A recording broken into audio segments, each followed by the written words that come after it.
We are here on theme C 1.1, which is all about enzymes. Remember that every single subsection has two guiding questions, and for the enzymes we have: in what ways do enzymes interact with other molecules, and what are the independent components of metabolism? So we're going to have to keep those two questions in mind as we go along learning about the enzymes. Now in this video we're going to learn about enzymes as a catalyst, which is speeding up the reaction of whatever it is that you're going through your body. We're also going to talk about the role of enzymes in metabolism and how they're so important in keeping up the temperature and making sure all the chemical reactions are happening at their specific time. We're also going to talk about the two types of reaction, which is anabolic and catabolic. Together they form metabolism. So you're going to see things that are building and things that are breaking down. We are also going to talk about the structure of the enzyme as being global proteins and having their own active site, the place where the substrates are usually attaching to in order to catalyze the reaction. We are also going to talk about the role of molecular collisions and how there's interactions between the active site and the substrate and how that leads to eventually a reaction to go forward. And of course, in the end, we're going to talk about the relationship between the structure of the active site and the binding of the substrate with the enzyme, which they form a complex, and of course, the naturing of it. So by the end of this video, what are you going to know? You're going to be able to define metabolism. You're going to distinguish between anabolism and catabolism. You're going to be able to talk about the structures and the roles of the enzymes, talk about the mechanism of the enzymes, describe the roles of molecule motions, and of course the substrate active site interactions, and the relationship between the structure of the active sites, the binding between the enzyme and the substrate, and of course the denaturing. So with that, before we start talking about enzymes, let's talk about metabolism. You already heard this many times when you say, hey, my metabolism is really fast, I eat food and they digest fast.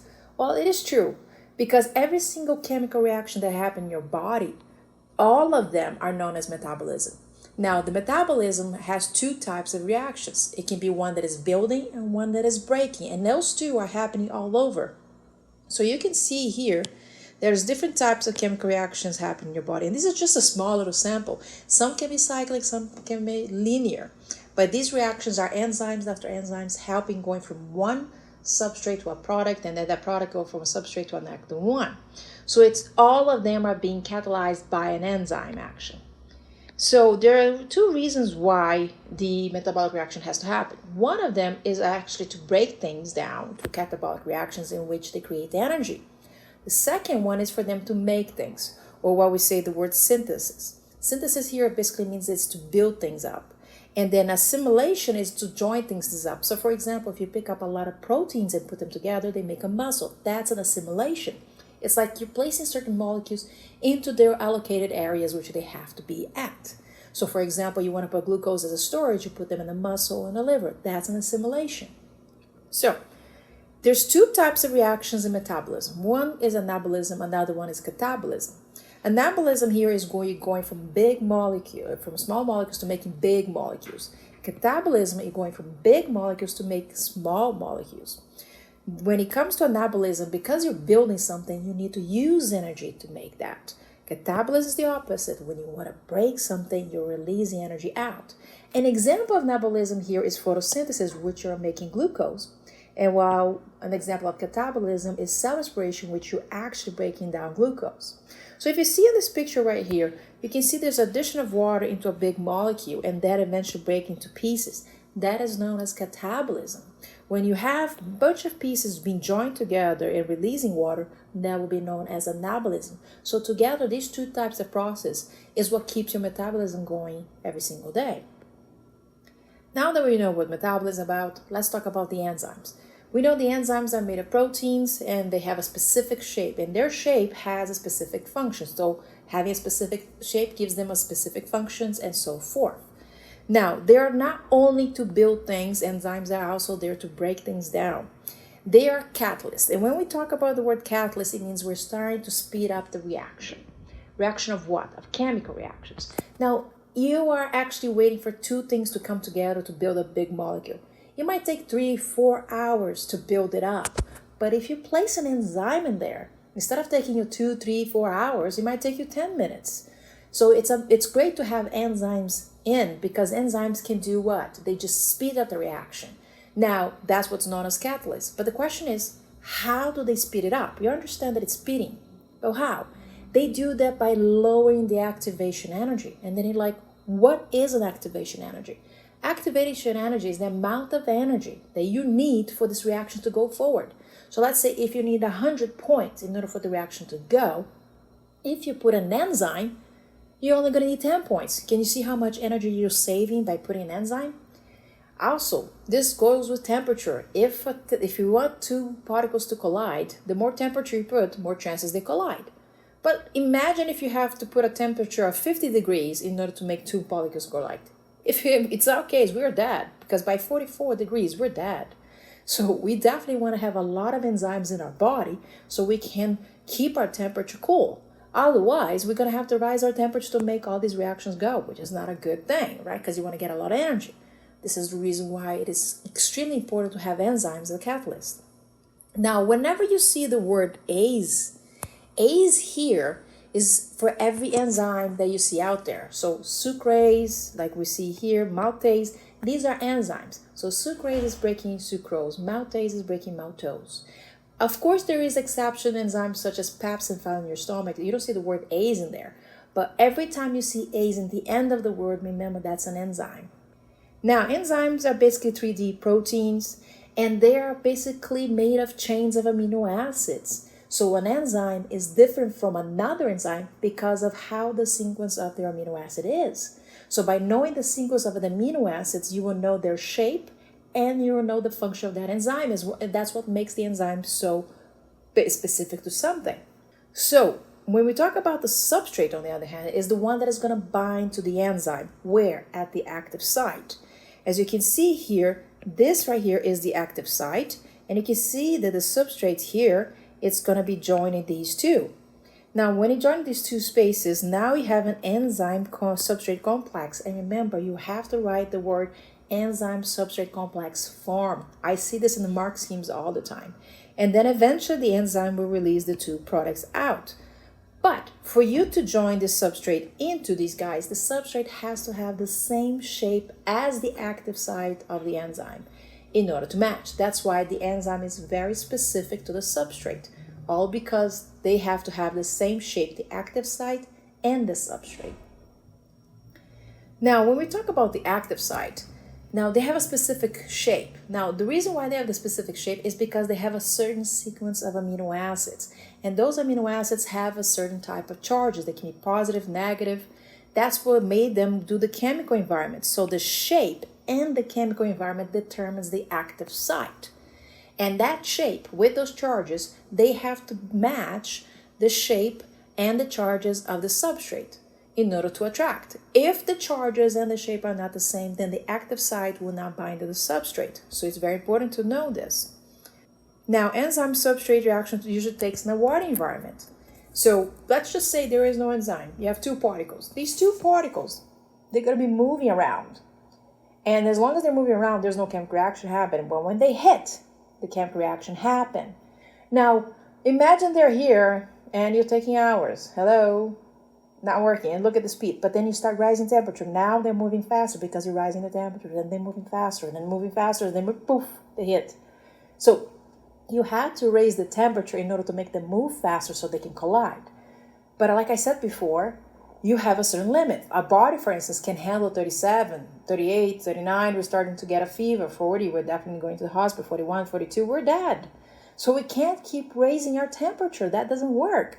So instead of having these molecules century for them to finally hit them, and instead of getting them to go faster with temperature, we just put an enzyme, and the enzyme goes like this, ding. That's it. The enzyme speeds the reaction. So it's saving the temperature, saving the time. That's what the enzyme is all about. But remember, it has to be a specific enzyme for a specific substrate, as we see here. So we are just reducing the time it takes to two particles to collide. Now, the active site and substrates, when they collide, as I said, they become this thing called enzyme-substrate complex. Now, there is a mechanism, and usually is an equation to this. As you see here, there is the E for the enzyme and the S for the substrate. Here's E plus S because they are about to bind. When they bind, they become an ES, which is the enzyme-substrate complex. Then it becomes an EP, which is the enzyme the product. And then the E, which is the enzyme, release the product. That's why it's E plus P. So that's the mechanism of how a substrate is binding to enzyme and then a product leaves out. You can see even the picture, the substrate is binding to the enzyme and then the enzyme-substrate complex are joining and then eventually a product is coming out. It's very important that you talk these steps when you talk about the mechanism of enzyme. Now, there are some exceptions, for example, such as some substrates, they're not going to move, or sometimes the enzyme will not move. They're going to be immobilized. So when I say the word immobilized, it means they're staying stuck, paralyzed in one place. Now, it can be the substrate that is stuck there, and then the enzyme comes and does the work on him, or it can be the enzyme that is stuck in a place and then the substrate comes in. Now, an example for an enzyme, a substrate that is stuck and the enzyme comes to work, it has to do with peptide bonds in amino acids. The amino acids are joined by a bond called the peptide bond. So the amino stays in a place and it is the enzyme that comes there and does the work. On another case is when the enzyme is stuck and you bring in substrate. A good example of this is what you use in the industries, especially when you're making those lactose intolerant free products, right? The lactose-free. So here, let's talk about this. Now, there is the enzyme known as lactase. Lactase is what breaks lactose. Lactose is a sugar that is found in the milk. So to break lactose, you need lactase. Some people don't have that enzyme, and because of that, they become known as lactose intolerant. And they can have a lot of symptoms if by chance, by mistake, they drink a milk that has lactose in there. So what they try to do in the industry is create products in which they make sure that they get rid of those lactose simply by placing the enzyme in there and basically turning all those lactose into small particles of glucose and galactose. So in the end, the product that is lactose free, they usually will be very sweet. So how does it work? Like I said, some people do not have the enzyme lactase. So imagine if that person drinks milk. You will notice that they're going to get sweaty and they're going to have diarrhea. Some are going to have nausea, some are going to have bloating. And the reason for that is because they don't have the enzyme. And remember, their temperature is rising because they're trying to figure out how to break this lactose since they don't have the enzyme. So to make their life easier, the industry has done what? They decided, well, if I get that enzyme lactase and I create them in small beads and immobilize them in a system, and then I just pour the milk in there. The milk will start moving through these lactases and will break down all those lactoses into glucose and galactose. So by the end, when they come out, what's going to come out? They're going to come out a very sweet milk. Every single lactose-free milk is very sweetened. And that way you can give it to people who are lactose intolerant, avoiding all these types of problems that they could have. So you got to understand here about the process, right? Because like I said, you have lactose here as the substrate, you have lactase as the enzyme, and then glucose and galactose as the product. You have to mention this if you ever get a question about this kind of industry product coming out. Now, this is known as a hydrolysis reaction. Because it's known as a hydrolysis reaction, you have to add water to break things. And where do we get the enzyme? This enzyme we get it from a fungi, which is known as Aspergillus fusariae. So they get this enzyme for this bacteria, this fungus, and take it and put it into the system.